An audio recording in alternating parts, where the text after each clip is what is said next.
Kita harus tahu bagaimana Alkitab ini terjadi. Banyak orang sudah menjadi Kristen tapi tidak tahu bagaimana Alkitab ini bisa ada. Alkitab ini tidak jatuh dari langit bluk jadi Alkitab. Tidak. Ada ceritanya bagaimana sampai jadi Alkitab. Kenapa ada Alkitab bahasa Indonesia? Pasti ada yang menerjemahkan dan seterusnya. Kita percaya Alkitab adalah inspirasi daripada Roh Kudus sendiri. Katakan amin. Jadi kita harus mengerti bahwa asal mulanya memang inspirasi Roh Kudus.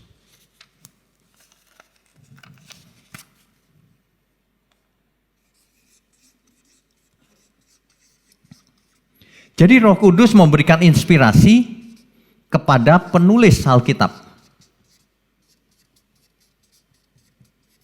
Penulis ini macam-macam.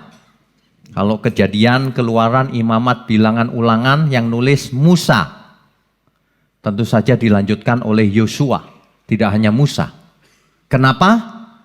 Karena di 5 kitab yang pertama ini ada kisah bahwa lalu Musa mati.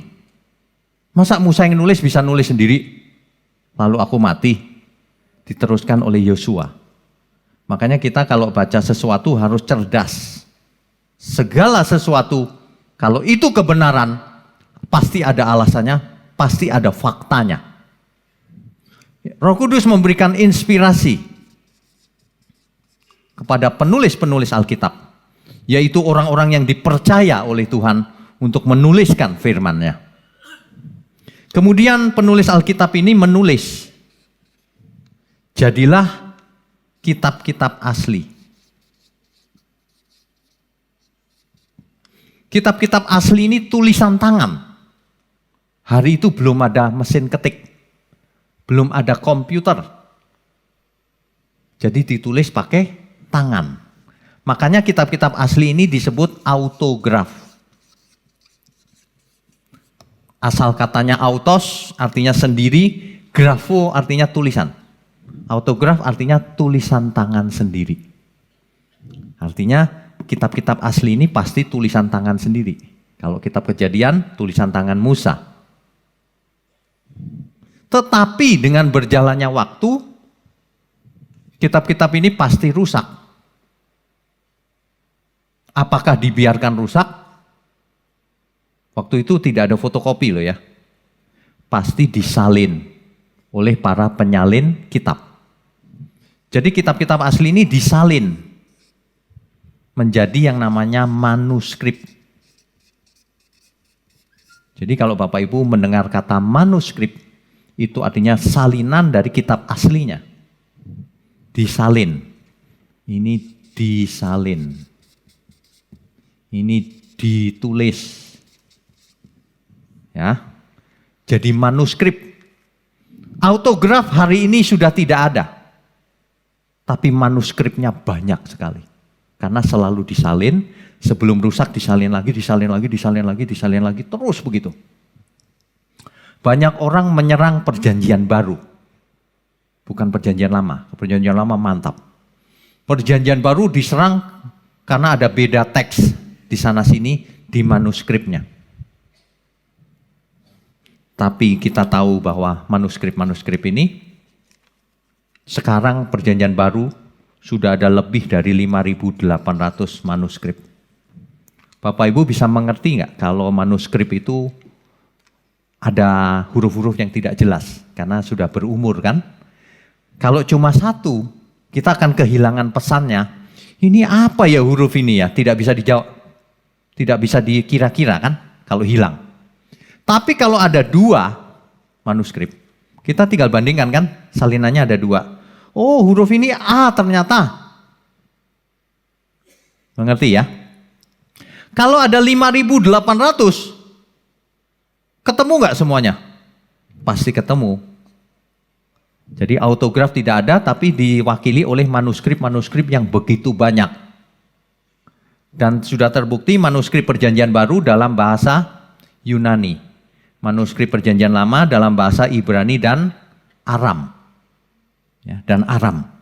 Oke, manuskrip-manuskrip ini mengalami kanonisasi. Yaitu hari itu kitab-kitab kan sudah banyak nih. Rupanya banyak orang bikin-bikin kitab. Kitab palsu. Beredar banyak. Jadi gereja harus menetapkan yang itu palsu tuh. Jangan sampai generasi berikutnya nggak mengerti. Lalu dikumpulkan kitab-kitab yang memang dari dulu sudah dipakai sebagai yang asli. Itulah namanya proses kanonisasi. Bukan seperti fitnahan yang dilemparkan oleh pihak yang tidak bertanggung jawab. Oh, Alkitab itu kompromi, itu ngumpul-ngumpul para pendeta. Kanonisasi, meeting, menentukan mana yang asli, mana yang tidak. Bukan. Memang asli dari sononya. Amin. Firman Tuhan tuh gak bisa dimain-mainin. Oke, kita lanjutkan. Dari kanonisasi ini terjadilah Alkitab PL dan PB. Tetapi dalam bahasa aslinya. Kan gitu kan? Barulah kemudian diterjemahkan menjadi bahasa Indonesia, bahasa Inggris. Bahasa Indonesia ada macam-macam, terjemahan baru, terjemahan bahasa sehari-hari. Bahasa Inggris juga banyak, NIV, King James, NAV, dan seterusnya. Kalau ditanya yang mana Pak yang paling tepat? Bacalah semua terjemahan. Karena saling melengkapi. Karena satu kata bahasa asli tidak bisa diwakili oleh satu kata dalam bahasa lain. Harus dijelaskan. Makanya jangan suka ngomong, King James lebih bagus. Enggak juga. King James banyak kelemahan. NIV kekurangannya ini. Enggak juga. Semua harus saling melengkapi. Kalau mau aslinya, lihatlah teks aslinya. Nah, oke. Jadi, setelah diterjemahkan, barulah sampai ke manusia modern zaman sekarang, yaitu kita. Masalah. Kenapa? Karena ditulisnya zaman dulu kala. Bahasanya beda, budayanya beda, geografinya beda. Bayangkan kalau kita nggak mengerti Galilea itu di mana ya? Nggak kebayang Galilea itu puncak atau laut, gunung atau laut. Geografinya beda kan? Makanya kalau kita baca Alkitab, mau menginterpretasi dengan benar, mau mengerti dengan benar maksud firman Tuhan, harus mengerti latar belakangnya, ditulis oleh siapa, ditujukan ke siapa, apakah masih berlaku hari ini. Nggak bisa sembarangan. Banyak sekali pengkhotbah yang ngawur. Baca kalimat lalu diartikan suka-suka sendiri. Oleh bilur-bilurnya kamu sudah sembuh. Sembuh dari kanker. Siapa yang bilang sembuh dari kanker? Hari itu jangan-jangan nggak ada kanker kali. Ngerti maksud saya ya? Kita itu harus belajar kebenaran semurni-murninya. Supaya Alkitab itu berkuasa. Firman Tuhan itu berkuasa, kata Alkitab. Kalau firman itu ditabur dan dimengerti, tentu saja dimengerti dengan benar. Kalau dimengerti dengan benar, hidupmu berbuah-buah. Ada yang 30 kali, ada yang 60 kali, bahkan ada yang 100 kali. Kalau enggak, pengertiannya salah, jangankan berbuah, busuk. Karena pengertiannya salah. Inilah topik hermeneutika, hermeneutics, ilmu tafsir Alkitab. Harus benar, harus Alkitabiah. Ya, ini prosesnya. Makanya banyak orang salah. Kenapa? Yaitu tadi. Beda apa? Beda budaya. Beda bahasanya beda. Beda geografi. Beda banyak hal. Kalau orang tidak mengerti, bahaya. Orang membaca kitab kuno, tulisan kuno, tapi dengan pengertian hari ini, semangat zaman, kacau balau. Aku datang memberi hidup yang berkelimpahan. Terus pikirannya hari ini, aku pengusaha. Yes, kalau gitu aku dibuat kaya raya. Itu kan pakai pikiran sendiri hari ini. Padahal Tuhan Yesus hari itu nggak ngomong kekayaan. Karena Tuhan tidak kaya. Keliling ke sana kemari. Tuhan mengatakan anak manusia tidak punya tempat meletakkan kepalanya. Baca Alkitab nggak teliti. Ngawur. Alkitab kalau diartikan dengan benar, itu ayat-ayat suci. Tapi kalau diartikan dengan salah, nggak ada artinya. Ngawur malah. Ada amin?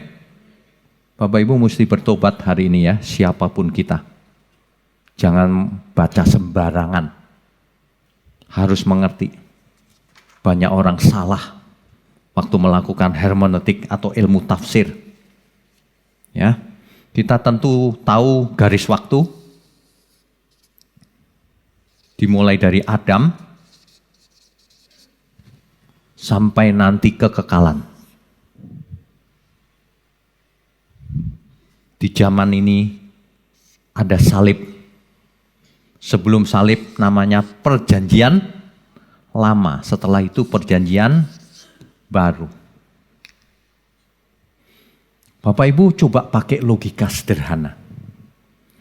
Kalau Tuhan yang maha tinggi, sang pencipta manusia, turun mengosongkan diri, menjadi manusia biasa, pasti itu sudah puncaknya.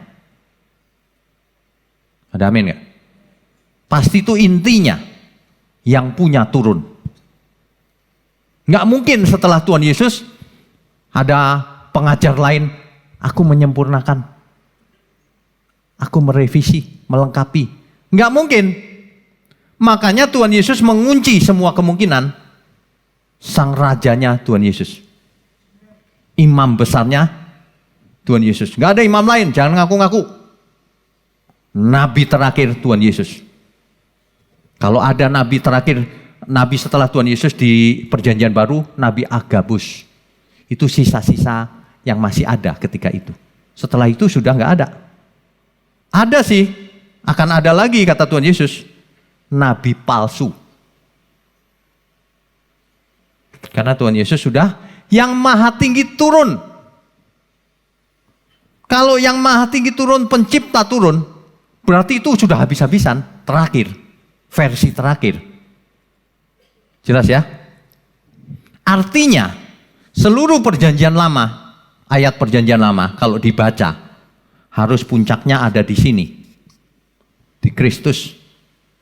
Seluruh perjanjian baru, kalau dibaca, harus mengarah pada Kristus.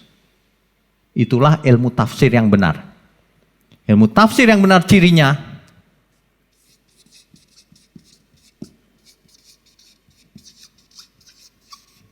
Christ Center, berpusat pada Kristus. Itu ilmu tafsir yang benar. Kalau orang suka memungut ayat perjanjian lama, tapi nggak ada impactnya ke dalam Kristus, malah lari ke kekayaan jasmani, udah pasti salah itu.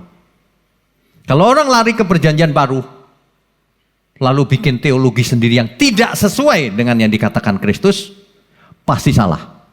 Secanggih apapun teologi seseorang, kalau tidak sama dengan yang dikatakan oleh Kristus, salah itu. Kita harus mengatakan amin. Orang tidak setuju sama Tuhan Yesus, salah. Makanya Bapak Ibu yang nggak sekolah Alkitab tinggi-tinggi, nggak ada masalah. Pusatnya harus Kristus, maka benar nanti tafsirnya. Malah yang sekolah teologi tinggi-tinggi, malah Kristus dilawan. Saya heran, nggak merasa lagi melawan Kristus. Nanti kita buktikan, kasus-kasusnya banyak, ya. Jadi kalau Tuhan sendiri yang turun tangan, inkarnasi jadi manusia, menangani dosa manusia, maka itu tentu itu puncaknya. Dari segala ajaran, pasti intinya ada di ajaran Tuhan Yesus. Pasti, tidak akan ada yang melanjutkan. Para rasul dan seterusnya hanya menjelaskan apa yang dimaksud Tuhan Yesus. Hanya melanjutkan pekerjaan Tuhan.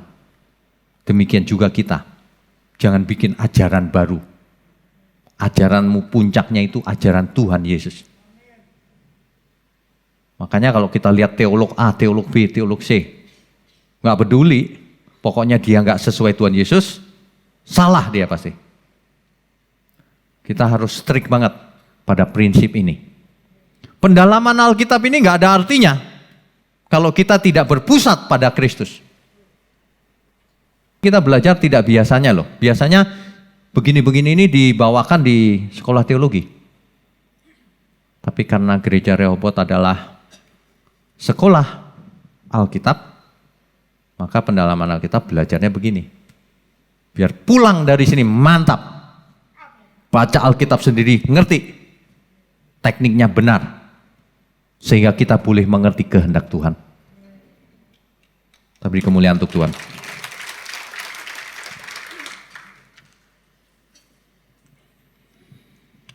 Karena diinspirasikan oleh Roh Kudus.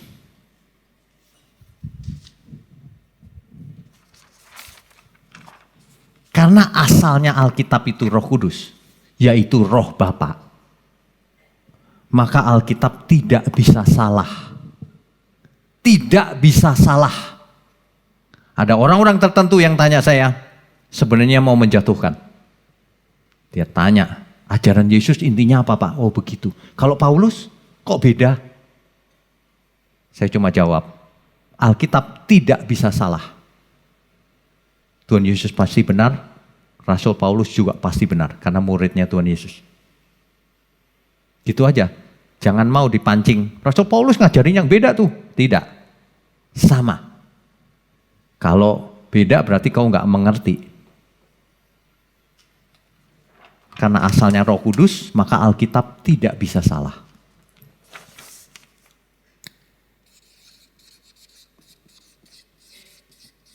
Roh Kudus disebut roh apa? Roh kebenaran.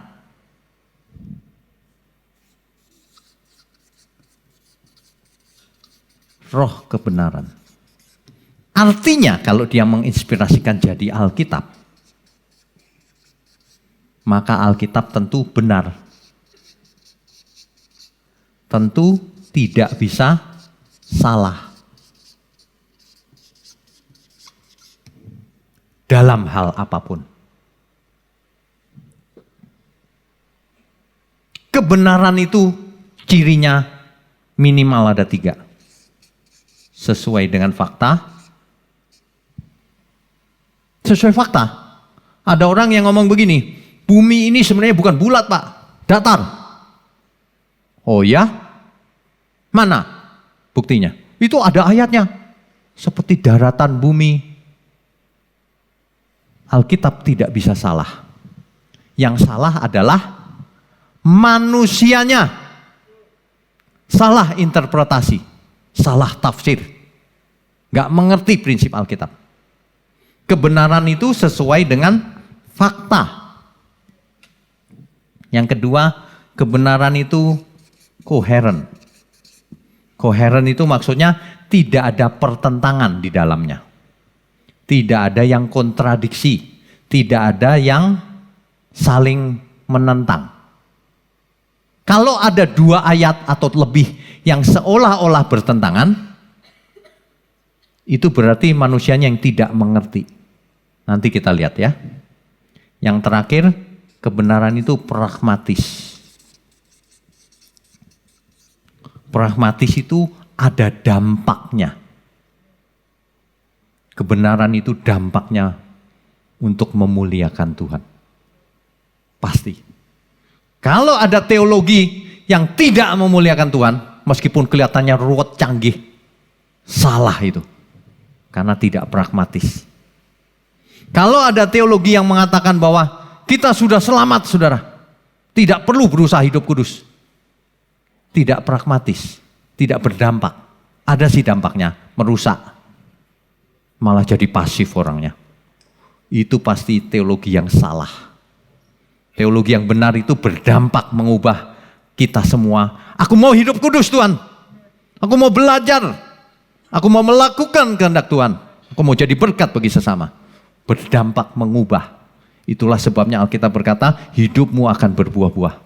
Ada yang 30 kali, ada yang 60 kali, bahkan ada yang 100 kali. Jangan sampai Bapak Ibu jadi Kristen sudah lama, tidak mengerti ilmu ini. Tidak bisa mempraktekannya.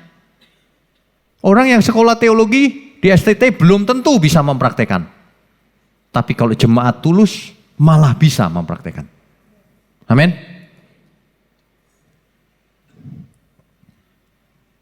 Kalau Alkitab tidak bisa salah, nah ini masalahnya. Kalau Alkitab itu tidak bisa salah, maka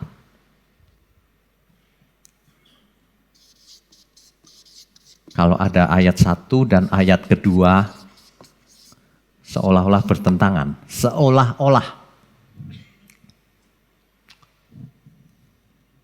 Bisa nggak bertentangan tapi dua-duanya benar?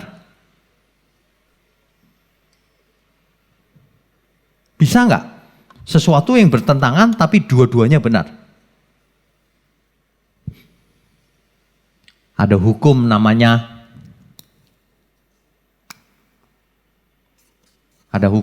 the law of non-contradiction.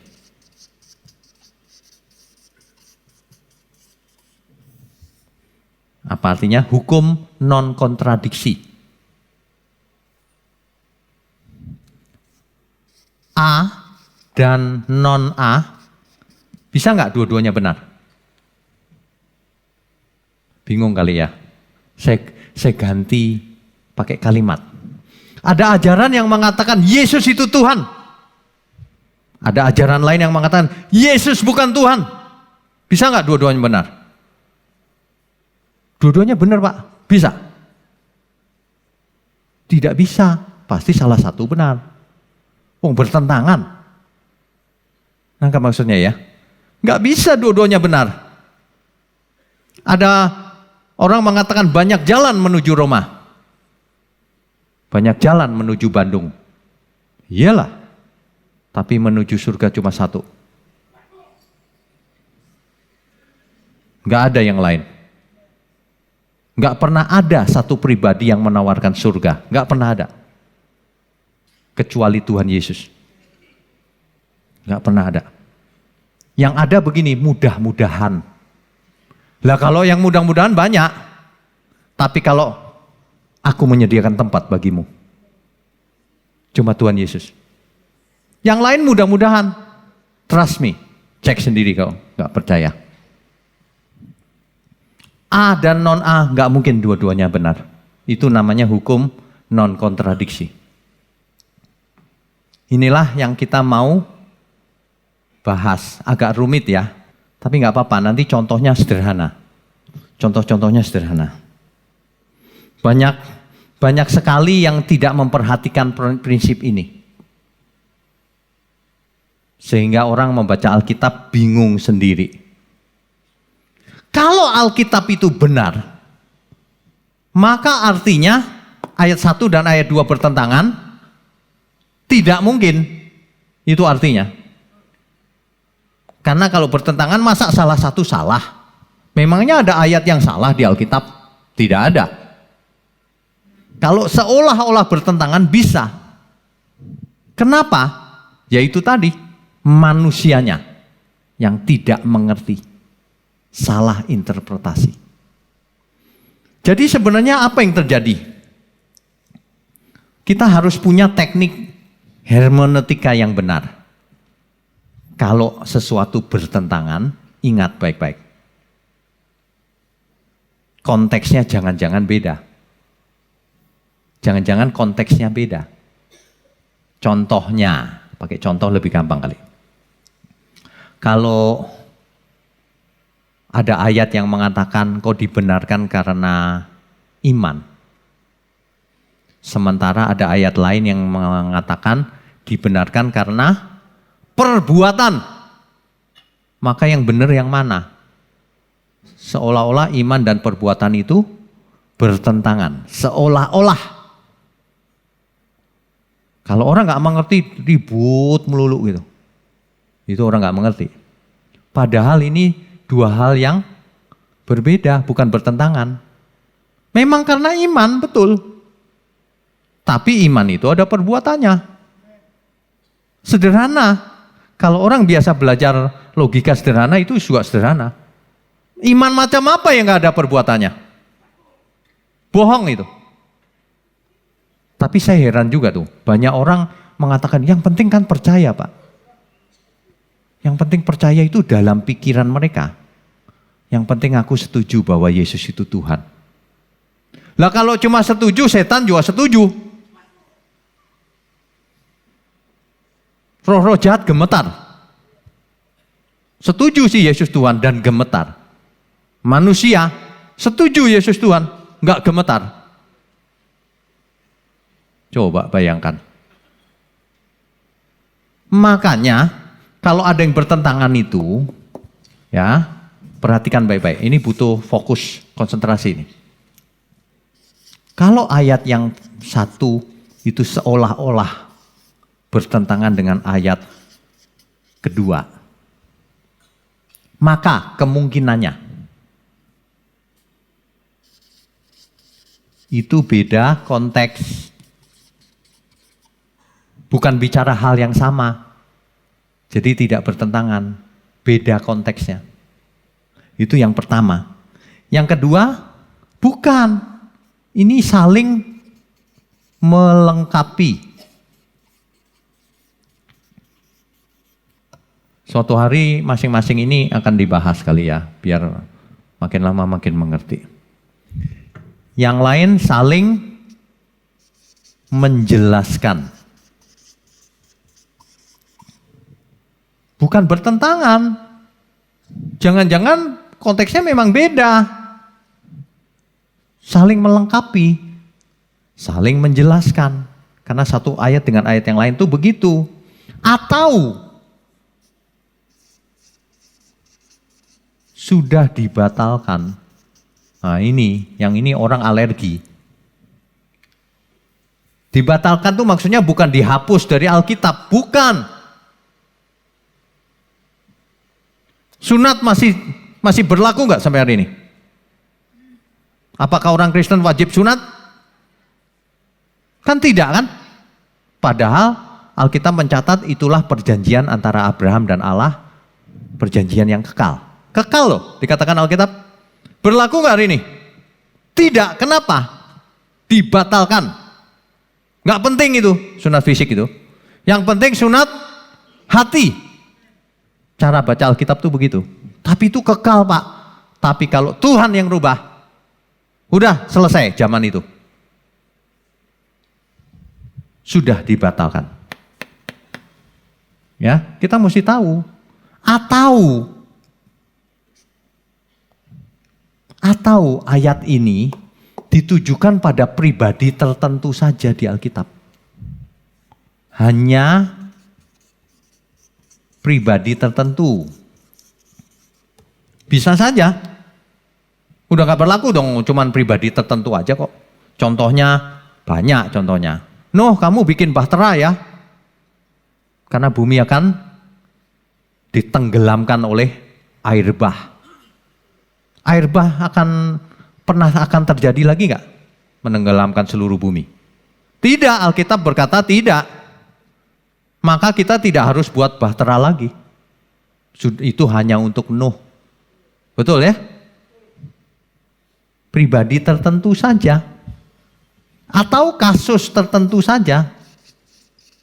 Musa, pukulkan tongkatmu di laut itu. Maka terbelah.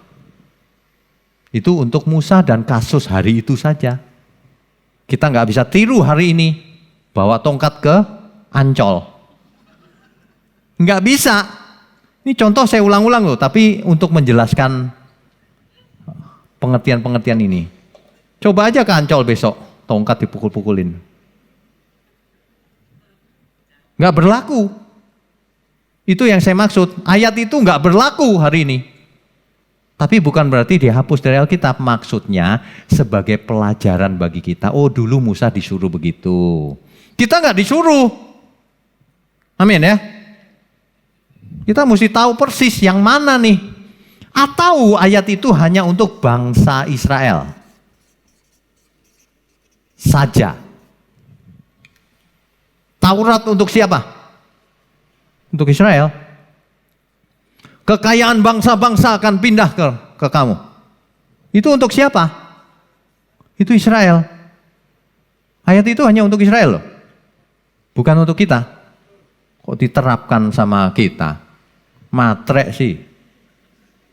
Pilih-pilih ayat yang enak didengar, yang soal kekayaan melulu.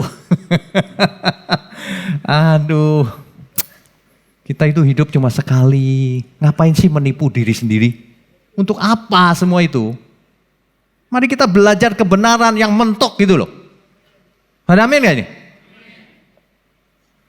Belajar tuh sama Kristus. Jangan sama yang lain. Ya. Oke. Nah. Prinsip sederhana lagi. Kalau ayat 1 dan ayat 2 tidak mungkin bertentangan.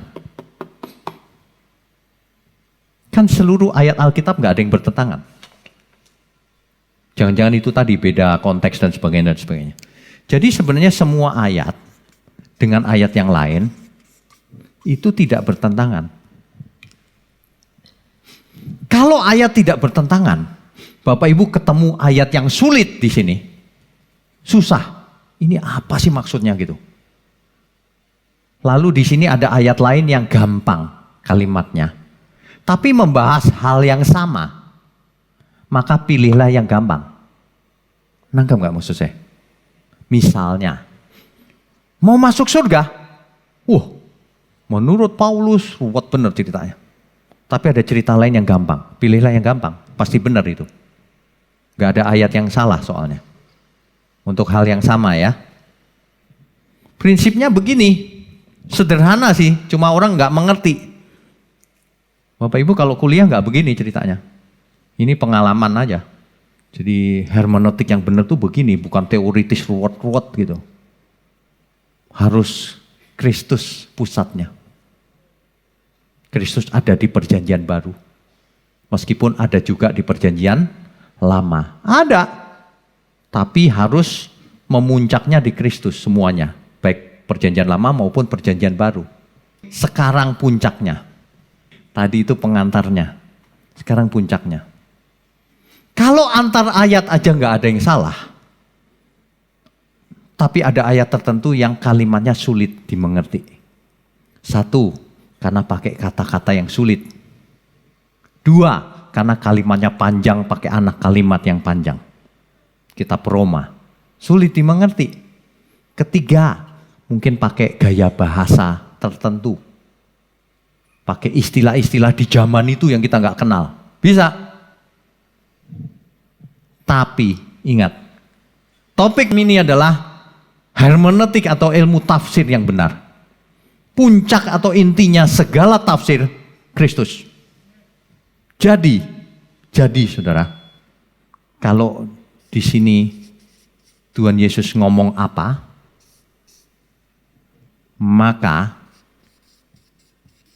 ayat yang manapun udah harus dikalahkan. Dengerin Tuhan Yesus saja. Itu paling gampang. Bukan ayat lain dibuang loh ya, bukan. Bapak Ibu atau saudara-saudara sekalian mesti mengerti apa yang dimaksud oleh Tuhan Yesus. Itu nggak bisa ditawar tuh. Mulai hari ini baca lagi perjanjian baru sampai akhir. Tapi harus mengerti. Nanti kalau intinya sudah ditangkap, nanti baca perjanjian lama jadi mengerti. Nanti baca semua ayat jadi mengerti. Ketika kita mengerti intinya, apa yang dimaksud oleh Tuhan Yesus, maka kita baca perjanjian lama, langsung mengerti. Misalnya, kekayaan bangsa-bangsa akan ditransfer. Enggak itu. Tuhan enggak ngajarin gitu. Itu dulu. Banyak doa, banyak berkat. Tidak doa, tidak diberkati. Agamawi.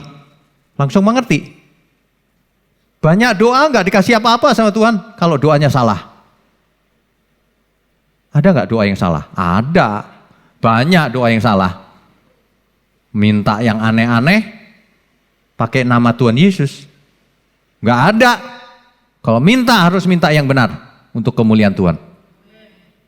Itu baru benar. Kita beri kemuliaan untuk Tuhan. Oke. Kalau ayat begitu banyak, kalau kita fokus pada perkataan Tuhan Yesus saja, maka semuanya jadi jelas. Karena perkataan Tuhan Yesus nggak ruwet, sederhana. Sederhana. Seringkali pakai perumpamaan. Itu supaya kita mengerti dengan benar, pakai perumpamaan. Ya. Kita masih punya waktu 20 menit, cukup. Kita mulai satu persatu contohnya.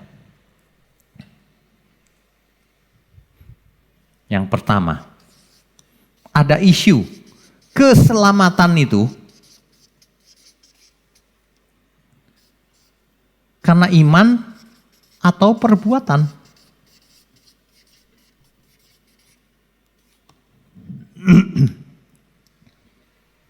Menurut Paulus, seolah-olah itu iman. Bukan seolah-olah. Menurut Paulus ditekankan iman. Tapi menurut Yakobus ditekankan perbuatannya. Sebenarnya Yakobus menulis cukup jelas sih. Tunjukkan imanmu tanpa perbuatan. Kutunjukkan imanku dengan perbuatan. Iman tanpa perbuatan seperti tubuh tanpa roh. Sia-sia, mati. Herannya hari ini zaman begini, zaman now, orang masih berpikiran begitu. Aku percaya Yesus yang penting, selamat. Percaya itu apa? Cuma setuju tok, percuma. Itu namanya iman fantasi. Iman halusinasi. Aku percaya Yesus loh dalam pikiran. Itu sama dengan orang, aku suka berolahraga loh dalam hati. Ayo di sini ada nggak yang olahraganya dalam hati? Dibangunin nama istrinya pagi-pagi, bangun Pak, bangun, jalan pagi. Ya aku lagi olahraga nih. Dari tadi aku olahraga dalam mimpi. Aduh, iman bukanlah iman kalau belum jadi perbuatan. Katakan amin. Jangan punya iman fantasi. Iman harus ada buktinya. Kalau Paulus dan Yakobus begitu didebatkan di sekolah teologi, saya bingung gitu aja kok didebatkan sih. Sekarang kita tanya Tuhan Yesus. Kan gitu. Ayat macam-macam, tanya aja sama ayat yang Tuhan Yesus katakan. Pasti sederhana jawabannya. Salah satunya, ini agak ruwet tapi nggak apa-apa, nanti di rumah aja ya, di ini. Saya agak cepat aja. Matius 5 ayat 20. Tuhan berkata begini, kalau hidup keagamaanmu tidak lebih benar dari orang Farisi dan ahli Taurat, kamu nggak masuk surga. To the point Tuhan Yesus ngomongnya, nggak ruwet. Kamu nggak masuk surga. Kalau kamu hidup keagamaanmu nggak lebih benar dari orang Farisi atau ahli Taurat. Hidup keagamaan nggak jelas tuh maksudnya apa. Teks aslinya dikaiosune. Dikaiosune itu karakter. Kalau karaktermu tidak lebih benar dari orang Farisi dan ahli Taurat, nggak masuk surga kau. Enak aja, percaya Pak dengan pikiran atau percaya dengan mulutku. Mulut tok terlalu murah. Tuhan yang jelas. Kalau kamu nggak lebih hebat dari orang Farisi, nggak masuk surga. Siapa berani menyalahkan Tuhan Yesus dalam hal ini? Ada? Pasti nggak ada. Cuma teolog-teolog itu nggak pinter. Dia pakai ayat lain, tapi ada ayat ini. Kalau kamu ngomong tapi, artinya mau melawan Tuhan Yesus. Tuhan ngomongnya clear loh. Terserah mau ada ayat apapun, tapi yang dikatakan Tuhan Yesus pasti benar. Kita beri kemuliaan untuk Tuhan. Dikaiosune, nanti dibaca Matius 5 ayat 20. Apalagi contohnya, ini cuma beberapa contoh, nanti dibaca sendiri banyak sekali. Contohnya lagi perumpamaan. Perumpamaan apa? Talenta. Terus uang mina. Dua perumpamaan ini, kalau dibaca itu jelas tuh. Ini Matius 25 ayat 15 sampai 30. Yang uang mina itu Lukas 19 ayat 11 sampai 27.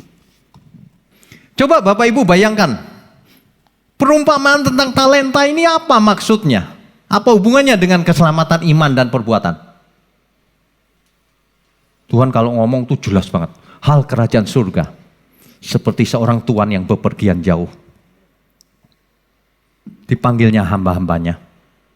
Ada yang diberi 5 talenta, ada yang diberi 2 talenta, ada yang diberi 1 talenta. Talenta itu uang, bukan bakat, bukan uang.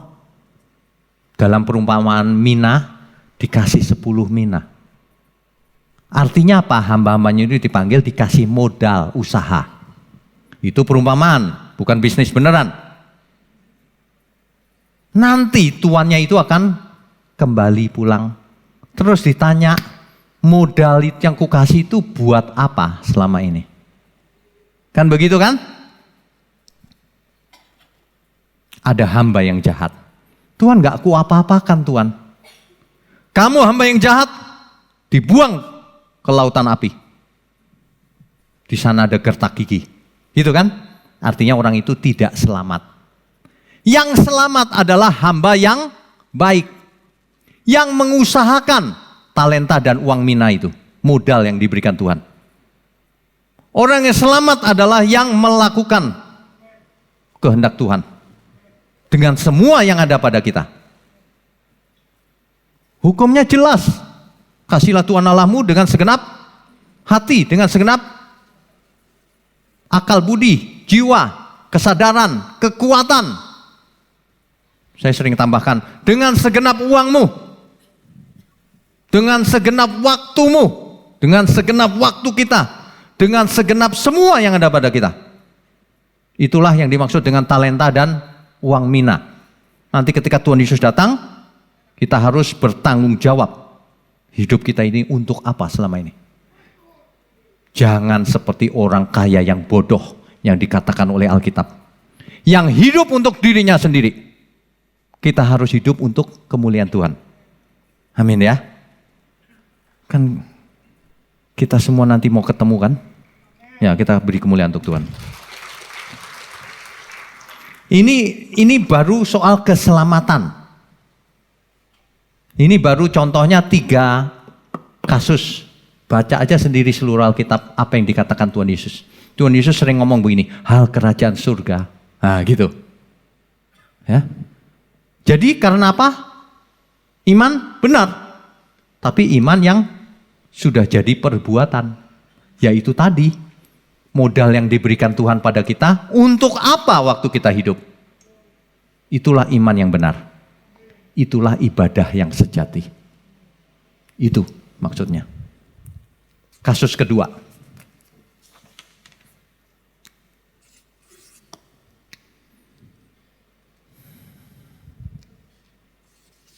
Kasus kedua itu pemilihan. Dalam kalimat yang populer, predestinasi. Itu kan diributkan kan oleh kelompok Calvinis. Calvinisme melawan Arminianisme. Calvin berkata, Tuhan dalam kedaulatannya memilih yang ini selamat. Sebagian akan selamat. Sebagian lagi kututup jalan selamatnya. Dibinasakan maksudnya. John Calvin ngomong begitu. Tuhan macam apa itu? Nah, ribut kan 2 aliran ini. Masing-masing memberikan argumentasinya, alasannya. Dengan ayat-ayatnya tentunya. Nggak pakai ayat salah dong. Tapi kita nggak mau ruwet-ruwet. Kita tanya Tuhan Yesus saja.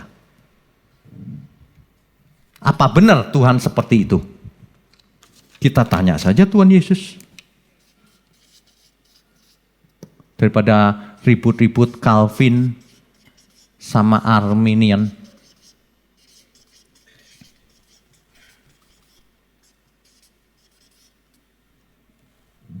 Tuhan Yesus seperti apa?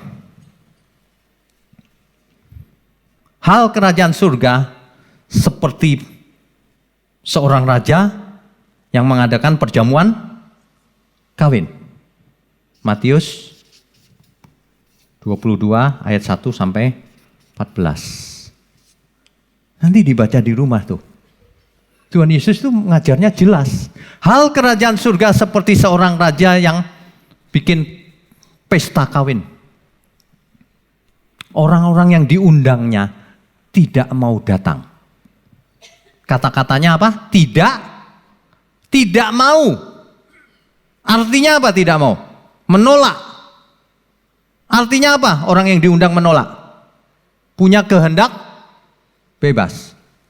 Calvin bilang tidak punya kehendak bebas. Tuhan Yesus ngomong orang itu menolak. Artinya punya kehendak bebas. Kau mau milih Calvin atau mau milih Tuhan Yesus? Gitu aja. Tuhanmu siapa? Tuhan Yesus kalau ngomong clear, gak perlu interpretasi aneh-aneh.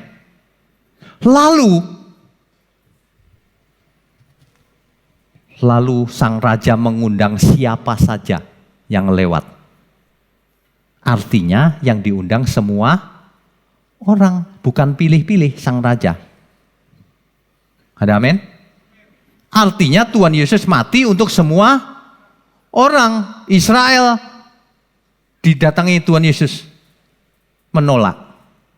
Seluruh dunia ditawarkan. Kan begitu.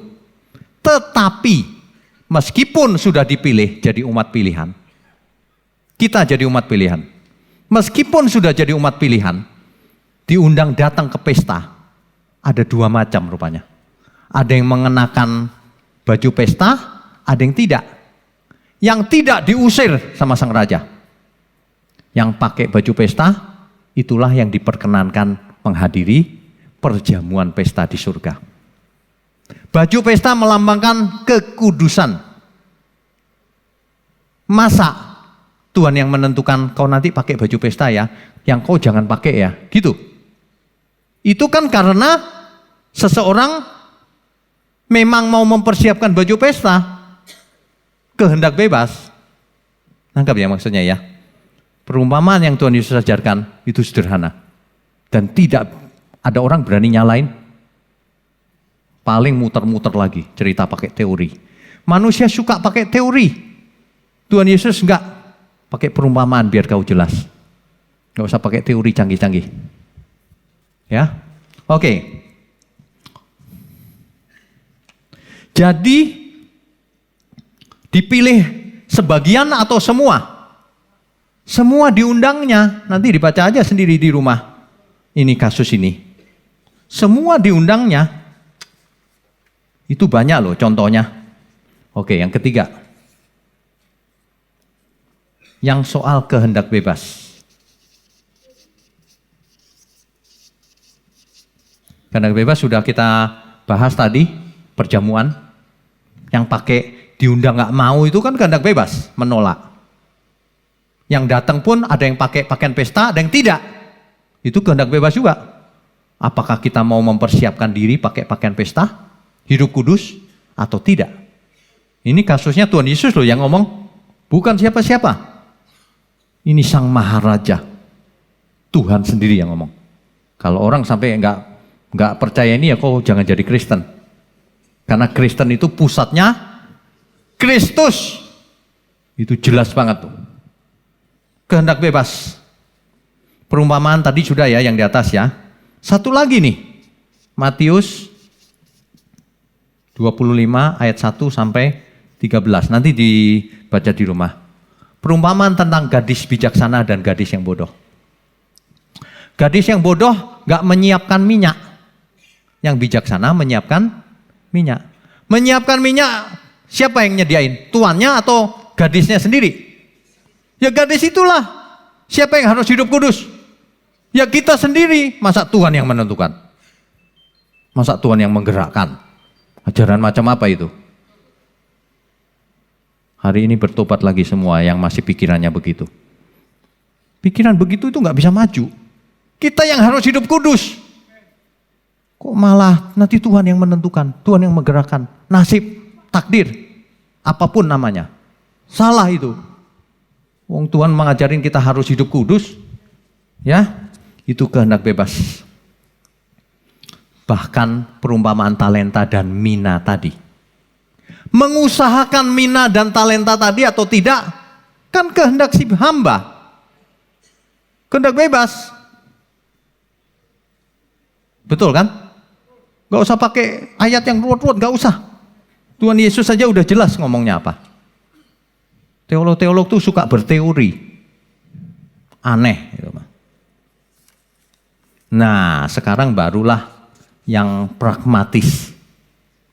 Tuhan Yesus berkata begini. Matius 5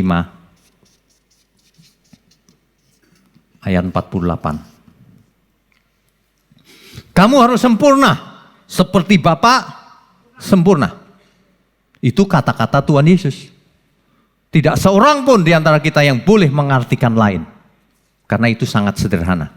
Mau dicek grammarnya, teks aslinya, tetap artinya itu. Gak berubah.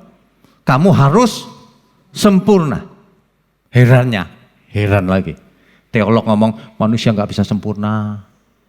Kau ngelawan Tuhan Yesus? Orang berani ngelawan, kita tunggu tanggal matinya. Aneh bener. Sok-sokan lagi. Umurmu pendek aja berani ngelawan Tuhan. Kita setiap saat bisa mati loh. Ada amin gak ini? Iya, kita setiap saat bisa mati loh. Gak usah sombong deh. Kalau Tuhan bilang kau harus sempurna, siap Tuhan. Meskipun benerannya gimana caranya ya? Kan gitu. Tapi jangan membantah. Siap Tuhan. Bapak Ibu tahu gak kenapa orang dikatakan gitu gak bisa Tuhan? Kenapa? Karena nggak mengerti arti sempurna. Nggak tahu di pikirannya ada apa itu sempurna itu. Mungkin sempurna itu gini, kalau jalan ngambang. Bisa berjalan di atas air. Gitu kali ya? Bukan. Teks asli sempurna itu teleios. Teleios itu artinya matang. Dewasa. Smart. Cerdas. Cerdas mengerti kehendak Tuhan. Dewasa matang. Itu artinya. Kau harus matang. Sebagai anak Allah harus matang, harus dewasa. Jangan kekanak-kanakan terus. Kau harus dewasa rohaninya. Jangan makan susu terus. Bubur terus. Makanan keras. Umurnya sudah bukan muda, makanannya bubur terus. Udah bubur di blender lagi. Aduh, itu mah makanan baby. Ya, itu makanan baby. Asik ikut Tuhan, tidak kekurangan aku. Kalau aku butuh apa-apa, aku klaim janjinya. Baby itu. Kalau yang dewasa Tuhan, apa yang harus kulakukan Tuhan? Mestinya begitu. Iya enggak? Kalau yang dewasa lagunya jauh beda. Tuhan, perkenankan aku selalu ada di sampingmu. Sejak ku hidup di bumi sampai di keabadian, ku iring Tuhan. Orang dewasa itu mau mengiring Tuhan. Tuhan, ku pegang janjiku. Janjiku. Kalau yang gak dewasa, ku pegang janjimu Tuhan. Mau enak terus. Kita mesti mempersembahkan diri. Uang mina dan talenta tadi. Tuhan, ku pegang janjiku. Setia sebagai sahabatmu, senantiasa bersama menunaikan tugas Bapa selesai akhirnya. Kan mestinya begitu, orang dewasa menyelesaikan pekerjaannya sampai mati. Menyediakan minyak, jangan seperti gadis yang bodoh tadi. Pakai pakaian pesta, pakaian kekudusan. Ku bersedia hidup kudus tak bercela, takkan lagi dalam percintaan dunia. Ajarku berpikir seperti dirimu, bawaku Tuhan dalam perjuanganmu. Aku mau berjuang. Hidup ini bukan untuk santai-santai. Hidup ini bukan untuk enak-enakan. Yang lucu itu banyak orang ya, ikut motivator-motivator dunia. Diajarin, aku jutawan, aku miliarder. Malu-maluin aja. Alangkah sulitnya orang kaya masuk surga. Aku jutawan, aku miliarder. Apa artinya? Gak pengen ke surga lo. Kalau pengen ke surga, semuanya untuk Tuhan. Tentu saja kalau bisa sekaya mungkin, tapi untuk Tuhan. Amin ya. Tuhan tidak anti kekayaan. Tuhan sangat anti kalau hati seseorang tertambat pada kekayaannya. Tuhan berkata begini, jikalau barang siapa mengasihi aku, ia akan melakukan segala perintahku. Itu jikalau loh. Barang siapa loh. Apa artinya? Terserah situ. Artinya kehendak bebas. Betul? Makanya jangan suka berteori. Kalau kita dengar Tuhan Yesus, semua teologi jadi clear. Jadi jelas mana yang benar, mana yang salah. Kalau Kristus yang Maha Tinggi turun mengosongkan diri, itu pasti sudah puncaknya. Inti dari ajaran. Inti dari segala ajaran. Tidak ada lagi yang lebih tinggi dari ajaran Tuhan Yesus. Makanya Tuhan berani berkata, kau harus sempurna. Sebab yang sempurna sudah datang dan jadi teladan. Tidak ada seorang pun di antara kita yang bisa beralasan, aku manusia biasa Tuhan. Tidak. Asal kau terima dia, diberi kuasa supaya menjadi anak-anak Allah. Kita beri kemuliaan untuk Tuhan. Sesungguhnya Bapak Ibu ya, saudara sekalian, sesungguhnya semua hal sudah diberikan ke kita. Yang pertama, dosa-dosa kita sudah dihapus. Yang kedua, Roh Kudus sudah tinggal dalam diri kita. Segala karunia sumbernya sudah ada di dalam diri kita. Ruang Maha Kudus pindah di dalam diri kita. Tubuhmu bait Allah. Segala karunia ada dalam diri kita. Mindset kita harus berubah oleh firman Tuhan. Sang firman kebenaran. Tinggal kita mau praktek apa enggak. Kalau mau praktek, kehendak bebas.